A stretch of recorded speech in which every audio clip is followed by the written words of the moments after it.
saviez-vous, chaque homme a son génie pour l'éclairer et pour guider ses pas dans les sentiers de cette courte vie. À nos regards, il ne se montre pas, mais en secret, il nous tient compagnie.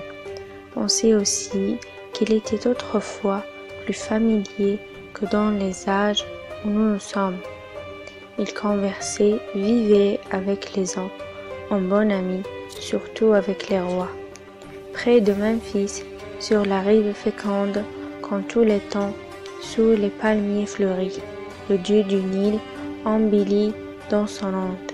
Un soir au frais, le jeune Sésostris se promenait, loin de ses favoris.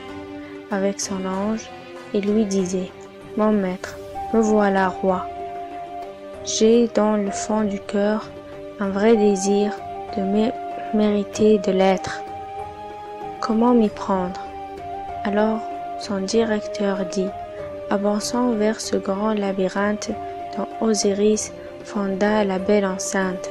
Vous l'apprendrez. » Docile à cet avis, le prince y vole. Il voit dans le parvis deux diétés d'espèces différentes.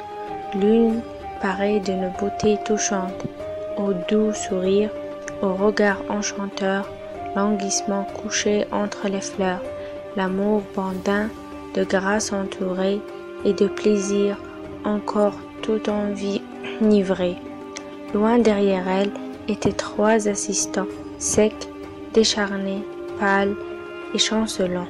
Le roi demande à son guide fidèle quelle est la nymphe et si tendre et si belle, et que font là ces trois vilains gens. Son compagnon lui répondit « Mon prince, ignorez-vous quelle est cette beauté?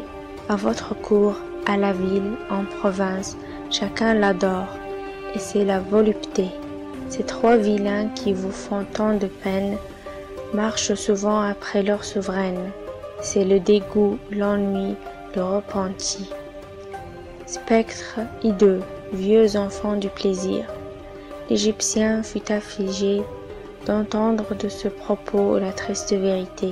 « Ami, dit-il, daignez aussi m'apprendre quelle est plus loin cette autre diété, qui me paraît moins facile et moins tendre, mais dont l'air noble et la sérénité me plaisent assez. Je vois à son côté un spectre d'or, une sphère, une épée, une balance. Elle tient dans sa main des manuscrits dont elle est occupée. Tout l'ornement qui part, son beauté sainte et inégide. Un temple magnifique s'ouvre à sa voix, tout brillant de clarté. Sur le fronton de l'auguste portique, je lis ces mots, à l'immortalité. Y puis-je entrer? L'entreprise est pénible, repentit l'ange. On a souvent tenté d'y parvenir, on s'est rebuté. Cette beauté qui vous semble inflexible peut quelquefois se laisser enflammer. La volupté, plus douce et plus sensible, a plus d'attrait, l'autre sait mieux aimer. Il faut pour plaire à la fière immortelle un esprit juste, un cœur pur et fidèle. C'est la sagesse, et ce brillant séjour qu'on vient d'ouvrir, c'est celui de la gloire. Le bien qu'on fait y vit dans la mémoire. Votre beau nom doit y paraître un jour. Décidez-vous entre ces deux déesses. Vous ne pouvez les servir à la fois. Le jeune roi lui dit « J'ai fait mon choix. Ce que j'ai vu doit régler mes tendresses. D'autres voudront les aimer toutes les deux. L'une, un moment, pourrait me rendre heureux.